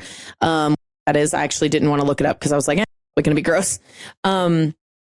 And essentially, he begins to appreciate his body and treat it better and become stronger. And he even comments, because you notice him, like, in the book, he starts out as, like, he can't even touch his toes. He coughs all the time. He's miserable.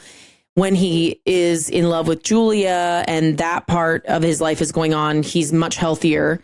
He gets even worse to the nth degree in the Ministry of Love, and then becomes more healthy than he ever was, including during his time with Julia at the end of his time there in the Ministry of Love. And this is cut from the film. I felt like it made sense, but the torture and Winston's mind having to be broken enough to admit and to actually believe that 2 + 2 can equal 5 is treated as the climax of the film. And so once that kind of happens, there's not this kind of, in between section before you have the denouement, I believe it's called, where the story kind of concludes and all of that. Yeah, and so after they are released back into public life, which is kind of a big deal for me, that they're not they're not killed. They're released back into public life, which I think is a huge part of how Big Brother continues to operate. Winston and Julia both run into each other at, in the book, it's at a park. And in the film, it is at the Chestnut Tree Cafe. The Chestnut Tree Cafe appeared earlier in the film. There's a little rhyme associated with the cafe because the chestnut tree, it's like under the spreading chestnut tree, I sell you, you sell me. I found one person on Reddit saying that was based on a song of something like I love you, you love me, or something is it like I that. saw you, you saw me? Oh, possibly. So the version in the book and film is sold, where I sold you, you sold me, to say we're just all accusing one another of this and that. The film's version makes this reunion a little more neutral. They were in love with one another, and now they are neutral towards one another, on the outside at least. Julia even is mildly pleased to run into Winston, as if to set the record straight of this is how I feel about Big Brother and what I realize. But in the book, it's clear Julia wants all but to run from Winston the moment they lay eyes on one another. So, big thing, I think that, big thing about 1984 that's not talked about as much is Orwell's position that in order to fight tyrannical government, you should love.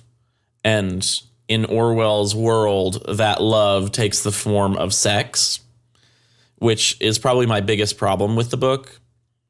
But I get the human element of love, not necessarily always requiring the sexual element to it. And it is scary to think of the party being able to tell you, no, you don't love this person. And in fact, you love Big Brother. And you don't love anyone else. You don't love anything else. You love Big Brother, that person that you connected with and you really thought you were in love with, you'd do anything for them. We proved to you that you didn't love her and that you never did. And you've always loved Big Brother. And you just didn't really fully understand that because you're a little crazy. I think it was, kind of I can imagine it happening in real life, convincing someone that they never really loved, but that they were always really in love with a political movement or a political idea. There was a quote from O'Brien in the torture sequence that I think is very good to capture what you just said. He said, "Things will happen to you from which you could not recover if you lived 1,000 years. Never again will you be capable of ordinary human feeling. Everything will be dead inside you. Never again will you be capable of love or friendship or joy of living or laughter or curiosity or courage or integrity. You will be hollow. We shall squeeze you empty, and then we shall fill you with ourselves." Frightening. Yeah. Yeah. That's why this whole thing is so disturbing. Now we're moving into some numbers trivia. Let's see how these films and books did in their respective fields. The book was released on June 8th, 1949. The 1956 film was first released in March of that year in the UK and in September in the US. So it was not immediately released into US theater. The 1984 film of 1984, my mind started really warping when I was typing all this out, okay? It first released on October 10th of 1984 in the UK and not until December of 1984 in the US. And they did put it out just for a full week. They wanted to make sure it was out for at least a full week in December because they did want it to be considered in the 85 Academy Awards. So I thought that was interesting. The book rating in Goodreads for this novel is 4.2 out of 5. The movie rating, and there were spotty details for 1956. So the 56 film has no rating from the critics listed on Rotten Tomatoes. It did have an audience score, however, and I'll get there in a moment. But the 1984 release of the film has a 75% fresh rating from critics. The IMDb rating of the 56 film was 7.3 out of 10. And then the 1984 release had a 7 out of 10 on IMDb. The audience score for the 56 release was 75%, and of the 84 release, 71%. So still had a strong response from the audience. Then we get into some cost. I couldn't find any production cost for the 56 film. The 84 film, they spent 5.5 million pounds to produce the film. The opening weekend for the United States of the 84 release was it made $30,000. It grossed in the USA and Canada $8.4 million. So in pound, it didn't really do well, I guess. In overall, it's rated R, right? Yes, it's rated R. Mm-hmm. Rated R movies didn't do that well until like I was a kid. Yeah, they were stretched. It was a stretch for them for sure. I couldn't find any data on the international dollars, but the total, the 1956 release of the film had a return or whatever of 80,000 pounds. And whatever that is would say to us. Well, wasn't it made for TV? No, there was a made for TV film the year before this came out. Oh, okay. The 84 release ended up making 8.4 million because, again, I couldn't find international data. So USA, Canada, but it would have had a UK total somewhere. I just couldn't locate it in the things I researched. And then it was rated R, as we said before. And then it was filmed in the UK at several different locations throughout the city. So interesting to me because like Josiah said, I agree, rated R films in the 70s and 80s, as the R rating took effect, they struggled. It was a risk to do them for sure. But also I think just the subject matter of the film and the way it was handled, I think that also probably steered a lot of people, steered a lot of people away from it possibly. I will say my last recommendation here is, we did this as research for the podcast, but I wouldn't recommend anybody watch the 56 film and the 84 film and read the book. in the same 2-week period, because if you do, you need to see if anybody has Valium on hand to help you not just melt emotionally. I'm not sorry we did it. Honestly, it's reminded me a lot about myself, but just for the purpose of trivia, it's been it was a wild venture. I would like to throw out some historical trivia that would give context to when Orwell was writing or finishing writing the book. I was hoping we'd be able to all hear this. In 1948, which would have been the year prior to his completing the book, so he was probably writing the book while these things were happening. In 1948, the state of Israel was created. First time in 2,000 years that they would have lived on that land. And that event led to the 1948 Arab-Israeli War. The Universal Declaration of Human Rights was adopted by the United Nations that year. And in that year, the Berlin blockade, meaning the Soviet Union, blocked access to West Berlin, prompting the U.S. and its allies to initiate the Berlin airlift to try and supply the city. That's when we got East and West Berlin and East and West Germany. And another notable thing that kind of led to probably some of his mindset was the assassination of Mahatma Gandhi, the Hindu protester that was a peaceful pacifist, and he was assassinated. So all of those things were part of the world in which he was writing this. So I can understand why some of what he was looking at as the possible future could be so dark.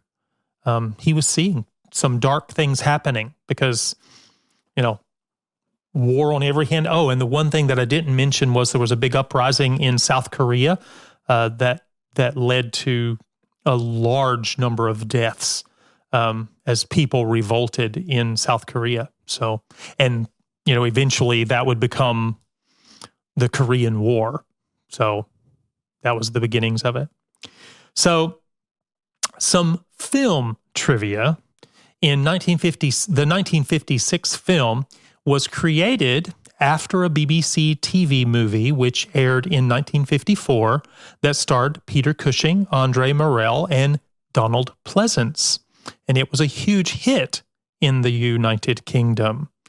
So that was interesting that following a very successful TV movie, they decided to make a theatrical movie. I got the impression, even though I don't think it was plainly stated, I got the impression that one of the kind of catalysts for them saying, let's put this out in the theater. Let's create this for the theater. I think that was part of it. But yeah, the movie was very, very well, very, very popular, apparently. Wow. Well, did you know that the author's widow, Sonia Orwell, only agreed to sell the movie rights to Marvin Rosenbaum for the 1984 version with the promise that no futuristic special effects would be utilized? It is also reported that Sonia was very opposed to the suggestion that David Bowie wanted to turn 1984 into a rock musical. Oh my goodness. Of course she did. Why not? That was around the same time as the rock musical That's what I'm Tommy, looking which at. I also don't suggest you read or watch. It was a rock Interestingly- opera. Rock opera, excuse me. That reminds me of one of the reasons we're concerned about the Narnia adaptation. But also, I'll talk about the 2023 film in just a minute when we get there. But I don't think that this was written in a contractual language that stopped the director of the 2023 film, because Maybe they it's didn't all actually get the futuristic. rights to it. So, yeah, But it's very possible. You did say the story is reportedly very different and the characters' names are different. So maybe they didn't get the rights to the book. And the rock opera that Tim referenced, Tommy, it was an album by The Who in in 1969, and then they put it on the screen in 1975. And one of the stars of the film, Roger Daltrey from The Who, played Tommy, and another prominent figure in the film was Elton John. He was the pinball wizard, and the music's amazing. Not amazing enough to watch the film. And the subject matter are. Which movie is this? Tommy. Oh, yeah, I've never seen it. Dear God, it's a very disturbing just look up thing. a tiny blurb of it, and you'll But the never music want anything is more. fascinating. It's anyway. It's neither here nor there. Not going into something else dark. Yeah. Okay. Director Radford, who also wrote the screenplay for the 84 adaptation, purposely chose to recreate a period of time in 1948, the same year Orwell wrote his novel. His hope was that the viewer would see future as seen from the past, which I think it does look that way. You know, when we watch 1984 in 1984 or in 2025, it looks weird, you know. And I like science fiction, and I've watched a lot of science fiction that imagined the future, and it looked a lot like that, except Orwell's was with all the crumbling and damage and all that too. Yeah. So, the film's composer, Dominic Muldowney, wrote an entire orchestral score for the film, but Virgin Films, who required that they use music by the Eurythmics, a British pop rock duo, arguing that this would make the film more marketable. And so they had the right of final say, even though Muldowney was literally vehemently opposed to this. But they replaced some of his musical cues with other offerings from the Eurythmics. Now, Muldowney's themes and his music was still used throughout the film, but I thought it was interesting because the Eurythmics are had such a unique sound and in their genre. I can see where it would definitely work in the film and how it did work in the film. But I found this interesting. How the music comes about is always kind of interesting to me. I'm not sure if I would say it was well done, but I do remember thinking the music was weird. Like, I don't know if it was good weird, but like I kept wondering, like, what was the point of this sound design and music design of the film? Because there were also a lot of scenes that were very starkly like no music, no background. It was just the horrible silence and then the noises and stuff. So anyway, I don't know. For those of us who listened to the Andrew Garfield audio production, did we think it was funny that they just used 80s music as the transition, like synth music, very 80s? I thought it was abrupt and strange. The first time it happened, I thought, has this switched over to something else that I was listening to or something? And then, oh no, it's just the interlude. Strange interlude. I wondered if they wanted to break up the dark or something with it. It was very unusual. Yeah. This just kind of caught you off guard. Yeah. Well, another thing Virgin Films opposed was to the film being shot in black and white as requested by cinematographer Roger Deakins. He compromised using a bleach bypass process on the film, giving a washed out look to the color of the finished product. I think that worked.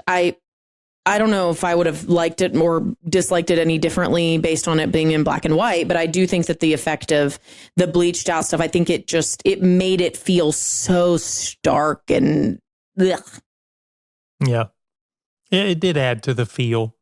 And I don't think that anyone intended that the book or film leave you with any kind of happy feeling or hopefulness. I think it was meant as a political statement to say the world is a dangerous place and people are always seeking power. And when they get power, people suffer. Yeah. So Well, get over it, Yeah. Before we do our final verdicts, we wanted to do in our little mini game section, as we like to call it, wanted to talk about the other two films. I know we've kind of mentioned the 56 one very occasionally. So Mom, Dad, do you want to kind of give us an overview of what you experienced or what you found? The 56 film was shorter. It was less explicit as far as the sexual content. There were, the implication was, you saw their empty coats laying over somewhere, and that indicated that they were away somewhere. So that was a little cleaner. It was a little more strange. I thought they took some parts out of the book, or they removed some things that were in the book that made it a little more consistent or made it flow better. But the 56 film was a little easier to watch, although I have to admit I was very tired the evening we watched it, and I fell asleep before the torture part and woke up afterward, which was perfectly fine with me. Oh, yeah. There you go. Leaving me to see it on my own. Yep. Oh. I think that it was he still pulled off the darkness and the hopeless feeling. They pulled all that off. I don't think it was they didn't sugarcoat it at all. It was a bit more what you would expect from the 50s, everything's wonderful in the 50s, blah, blah, blah. It was also strange to find out that the CIA was connected to the making of that film, as well as the making of Animal Farm, which had released in 54. So they received a subsidy from the CIA so that they would have control over the tone of the film. So the reason that Josiah and I, and maybe others, get the impression that the films look a little bit more Soviet is because that was on purpose. The CIA did not want this to look like anything going on in America, and so they made sure that the tone was made to look Soviet and on a more Nazi and all that communist feel, which, hello, full circle, is so disturbing because of what the movie is. I'm like, did somebody not go, hey, if we do this, won't it look like we're doing the Big Brother thing? Probably why it was secret at the time. It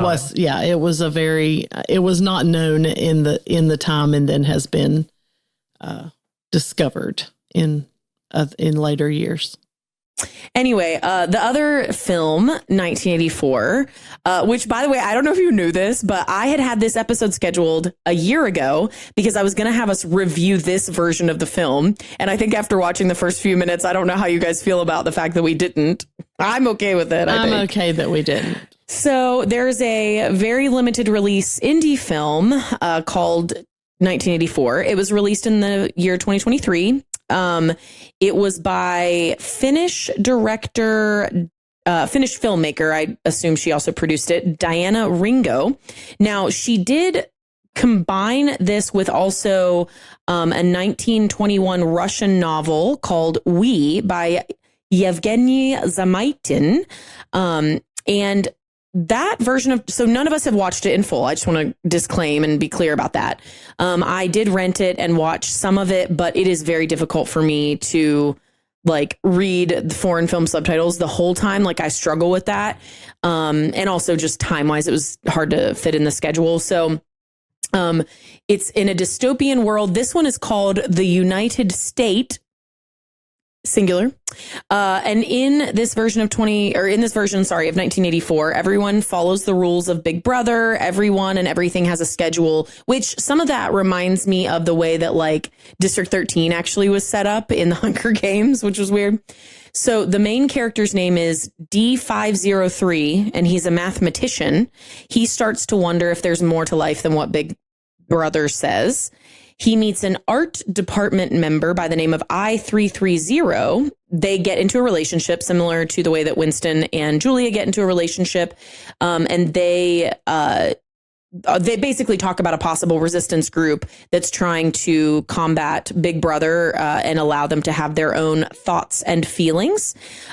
Their totalitarian society believes that those people being allowed to have their own thoughts and feelings is an illness known as fantasy, and they will, quote, go through extreme means to ensure the world still remains intact under Big Brother, end quote. So it was a very, honestly, from what I've seen, like the only place you can see this is on Amazon Prime. I don't even think it's on Apple TV. It's never been translated. It doesn't have any, like, you can't overdub it in English. Also, it had there's not really a cult following, although every single review I found of people who review indie films did say that it was fantastic. So for an indie film, like it's a very strange and bizarre thing. It's all very futuristic. So like it opens with like technology on screen that far surpasses what we have here. But then also the juxtaposition is, because it's such a low budget indie film, there's also like the special effects look very strange and like, I'm not going to say outdated. They just seem kind of juvenile. And so it's kind of odd. It's very much not the plot of 1984 in terms of like, it's got that basic framework I outlined, but everything else is different. So what I just said was like the most similar stuff to it. So I do think it's interesting. I do like that, you know, someone else decided to do this film, like, you know, do this adaptation. But anyway, I'm probably not going to rush to go watch it. I think I'm 1984'd out. I'm really excited that the next episode we record is about a lighthearted murder comedy. A lighthearted murder. Well, yes.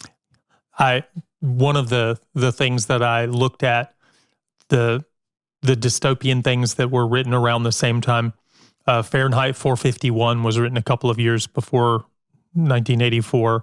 Actually, Brave New World was written in the 30s. So that would have been before the start of World War II. Those are three that kind of hang together, these three, 1984. And Clockwork Orange, I think, is another one. But all of those things, my point is that we kind of have periods of time where similar things come out.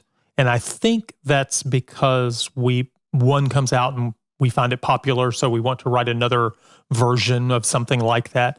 I mean, we've covered the Hunger Games, and there are some other things that have come out. The Allegiance series, is that right? Did I do the right Divergent. word? We haven't covered it, but Divergent, we probably and should at some point. But Maze Runner, those are all kind of a similar genre of dystopian, and it seems like those kinds of things come in waves, you know. All right. Well, why don't we give our final verdicts, including rating the book and the film/films out of 10 as you give your thoughts? I'll go first. I think that the book should be required reading. It's a great, iconic piece of fight against the machine by showing what could happen if the machine gets its way. I think that I have problems with the story, such as sex being the proposed solution. Although maybe the fact that it didn't work, maybe Orwell was saying, this is what might feel like the solution, but it's not. I don't really think that's what he was saying, but that's a possibility. I think that human love is a powerful thing that makes us human, the ability to love and the desire, the strong desire to be in fellowship with other humans. And it would make sense to me that authoritarian government would try to undo and replace that desire for human fellowship with a love of Big Brother. It's interesting to me thinking like, would this really work in all of its forms? I think that a problem I have with this and Hunger Games, and I'm sure other things may be divergent if I knew more about it, these dystopian rebellion stories, is that like if the Capitol in Hunger Games hadn't made the districts do a Hunger Games, would there have been a rebellion? Or would they still be in power? You know? What was if there life really felt good enough? Yeah. And so for me in 1984, there's a lot to the torture that is important to love of Big Brother. But now that I'm living in 2025 and I've seen how powerful it is for the party to equip its members to carry out their ministry of love justice. And it's not torture. It is gaslighting, but it's more of cancel culture, which, although, you know, we're in an era where cancel culture is a dirty word, but I still think that we're not at the end of cancel culture as a replacement for Big Brother torture, for reprogramming or excommunication. So now that we have the benefit of living in the present, I'm thinking, yeah, I don't know that the torture would yield the long-term results the Big Brother's looking for, because it's just, if everyone's scared of getting tortured and they're like, oh my gosh, my friends and family have all been tortured, even if you're not talking about having friends and family, you know, you might have them in the back of your mind. But so I think the book is iconic, and I think it's like 10 out of 10 iconic. But, you know, I have problems with the book in its over-sexualization. I was surprised at how small it was. I think the torture segment is too long. It's like a solid 20-25% of the book.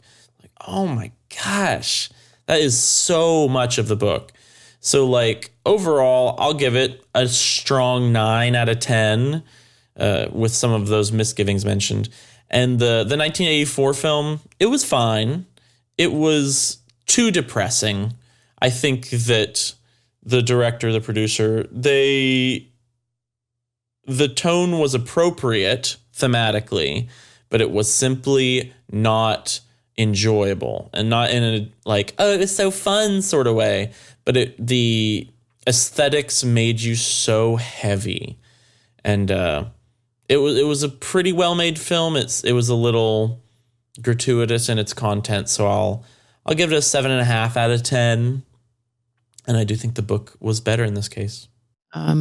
Think that, along with Josiah's thoughts on the book, I agree. I think that the nature of the book and what it stated, one, I wonder if Orwell had any concept of what he was writing, of how it would be. Maybe he did. Between writing this and writing Animal Farm and some of the other things he did, it's really very possibly, it's very possible or very conceivable to me that he understood, that he had an insight maybe that a lot of people around him didn't have. That's very possible. I agree. I think it should still be required reading. One of the things, a couple of things in the book that were so stark to me or so profound. I mentioned the one about controlling the past and present and the future in that statement, but also there was it was in chapter 9, and he says, inequality was the unalterable law of human life. And he talks about the fact that this is in this O'Brien's book, stating that if you can keep the poor people poor and destitute, they won't have any hope of rising up and making something different. They'll just exist in their poverty. But you have to provide enough. You provide enough. If they're too poor, they'll want to rebel. Yes. So you have to find a balance. And if that doesn't coincide with the broken crap state of the welfare system right now in the country, I don't know what else does. But I'm not going to get into that. I'll just say that because it's too much. But as far as the book, I did struggle with the book having so much that was so sad, and there was nothing to break it, nothing to give you a breath. And so I would say maybe an 8 for me, only because unfortunately I read it at a dark time in our own history. So in our present history. So, the movies we watched, the 84 release of this film, the 84 version of this film, I think it was a better film than the 1956. I thought that their portrayal, the visual effect, and unfortunately, the grossness of things was done better. And so I would probably give that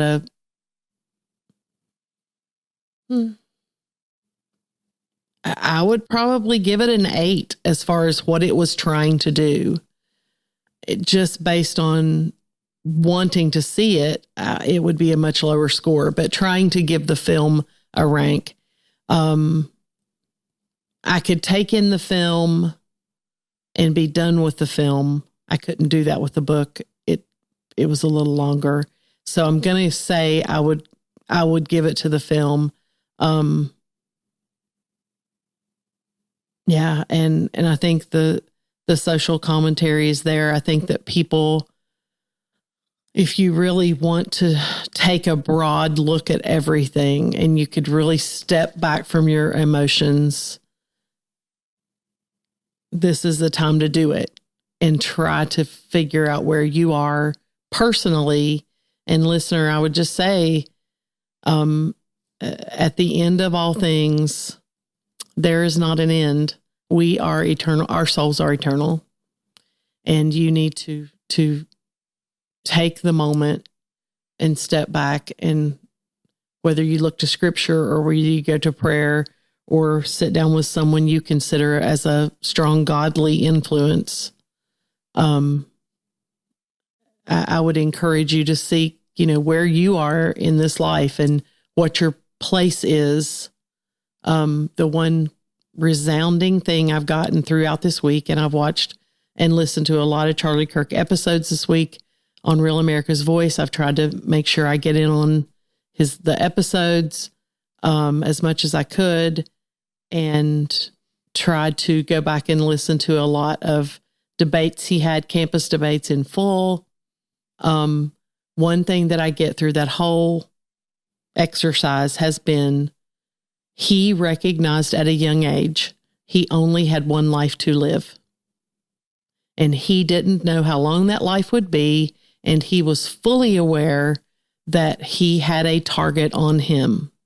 Just like a lot of popular political figures have threats and all those things on both sides. This is not unique to one side. But the one thing I saw throughout all I've listened to of him and others like him, they've realized I need to do what I can do at this moment because I don't have a next moment assured. And thankfully, he thoughtfully and efficiently used his time. And if anything is evident from the last 11 or 12 days, he has started something that I think is going to change the world. I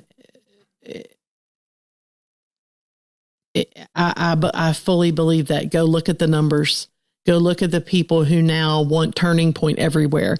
Go look at the people who are saying, hey, I never got involved in this stuff before, but what has happened? And so I would just encourage you to look at your own life, evaluate it honestly between you and God, and see where you are and what can you do differently. Or maybe if you are active and doing what you believe you can, that you thank God for helping you and giving you vision and direction. So I don't mind going next. I would probably go ahead and get my book ratings out of the way first. I'm going to give the book probably a 9 out of 10. Not because I enjoy it. That's a really weird word to use for reading this book. But I think that it is one of the most important works of fiction that's ever been written. And I think it's important because the bad guys don't align with people I just disagree with 100%. And the good guys don't, there's not really any good guys, but the ones that are sort of good also don't align with all the things that I care about. I think it's important because it's not just me being able to say, well, I see myself in them and that's why I think everybody should be this way or not be that way or whatever. I think it's important because it's a, cautionary tale in a lot of ways of what can happen when people in government are able to wrest too much power from their citizenry. I would probably I saw only the 1984 version of the film, so I'm going to give that one I would say a 7 out of 10. I think it accomplished what it set out to do for sure. I'm never going to watch it again. Ever. I don't think I can ever intentionally put it on the screen. So that's certainly, something to consider. And I think overall, I think the book was obviously better. It's obviously more enduring. And it obviously has more caution in it. But to then address what you said, because I think just regarding Charlie Kirk, I feel like it's just, I would have felt weird if we hadn't mentioned what happened in this episode in the first place. But unlike the protagonist in 1984, I think that Josh and I have talked about this several times, despite the fact that he had what looks to be literally an idyllic life with his wife and his 2 kids that are just 3 years old and 1, who barely his children will barely have a memory of him other than what's on the television, saved in videos and things. And watching the reaction of what ended up being his martyrdom. I mean, people don't want him to be called a martyr. I'm not calling him Jesus. I don't think that Charlie Kirk was right every single time. I think he was an imperfect person who admitted that over and over. I may not even agree with everything that he had said when he had the chance to say it. But I think given the chance, if time stopped and somebody looked him in the eye and gave him 30 seconds or even 10 seconds to say, you're going to, if you pick up that microphone right now, you're going to die. You're going to leave your family forever. But the impact of that will mean that more people than you can remember since 9/11 happened will show up in churches the next weekend. And people will begin to realize that it's better to speak up than pretend that religion and politics are totally separate things and whatever. I think that given the chance, particularly to know that his impact would mean that more people would turn to Jesus, I think he would have said yes, even had he been given that chance. I don't think he would have run. And I think that that's one of the things that is missing for me from 1984 in terms of the type of story, I guess, that I want to read over and over again is, and maybe it's the reason that something like The Hunger Games has become such a runaway success versus just a cautionary tale, is because I think that there is something really powerful in the idea that there are people willing to say, I will lay down everything for the sake of others to ensure that what happened to me or what happened to my family doesn't have to be their reality. And, Winston of 1984 nor Julia had anything like that. And Winston was alive before all of this happened. You know, he grew up in poverty, but he did not grow up only within the parties and like total and utter control. And I think that's the hardest part for me, is that 1984 is so bleak because it seems as if the party has so successfully made sure that there will be no heroes. There's just two quotes that hit me really hard. One's from C.S. Lewis and the other's G.K. Chesterton. C.S. Lewis said, "Since it is so likely that children will meet cruel enemies, let them at least have heard of brave fights and heroic courage. Otherwise, you are making their destiny not brighter, but darker." And similarly, Chesterton said, "Fairy tales do not tell children that dragons exist.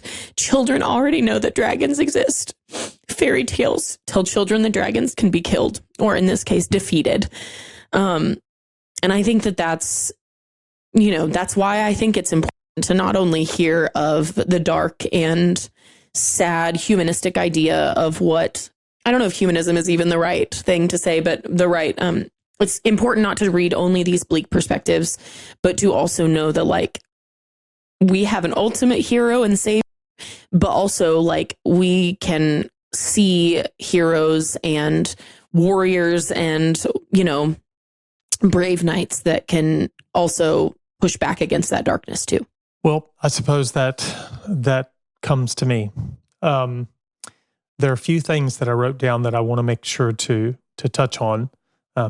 I will try to be brief. One is the axiom that power corrupts. Absolute power corrupts absolutely. And this book is a reminder of that. I think the book is very important, the concept. I agree with Josiah that it should be required reading once kids get old enough that they could understand the concepts. Perhaps that's high school. But I think it's a very important book. I think everyone should have read it once or, you know, listened to it on audiobook or whatever. When I give it a rating, for that reason, I would give it a 10, like Josiah. For good book, want to read it again, I would give it a 4. I don't really want to ever read it again. I don't want to watch one of the movies again. One of the things that I think made Big Brother and the party so effective at keeping everyone down was the abolition of religion and faith. There was no moral compass. They decided that the only moral compass was whatever Big Brother or the party said. And so in the book and in the film, you know, Julia and Winston, they were in a relationship because they were told by the party they shouldn't enjoy this thing. So that's the only kind of moral compass they had, which is very strange. But religion and faith reminds us that there's a beyond now. There's an eternity that we are moving quickly toward. We can pretend that it doesn't exist. We can try to set it aside and say it doesn't matter. But in the end, every person will stand before a holy God and give account of their life. None of us, not one person, no matter what they've done, could stand in front of a holy God and say, "I've done enough good things that you should be good with that." Anyone who can stand before God has to stand under that judgment. The only way that we can stand before him is through the blood of Jesus Christ, who paid the price for our sin. We have to believe and trust that what he did was enough. And we believe that it transforms the individual. This book and film reminds us that humanity left to themselves without God can be the most cruel and horrible people to one another. And they can find ways to justify it. I've heard in this last 10 days, some of the most horrible justifications for an assassination. I disagree with politicians, and I have some politicians in mind. I don't think I agree with 1% of what they've ever said or ever continue to say. Do I want to see them murdered? Absolutely not. That is despicable. It is a human life. And even though I disagree with everything, it's not okay to be okay with a murder. I just can't imagine people getting to a point where they would say that. And then I read God's word and think they've done it throughout history. It only took 4 people to decide that murder was a good option. It's over and over and over. People do bad things. Without God, people are corrupt. And as we read books and watch films and discuss these kinds of things, the reality is people without God make bad decisions.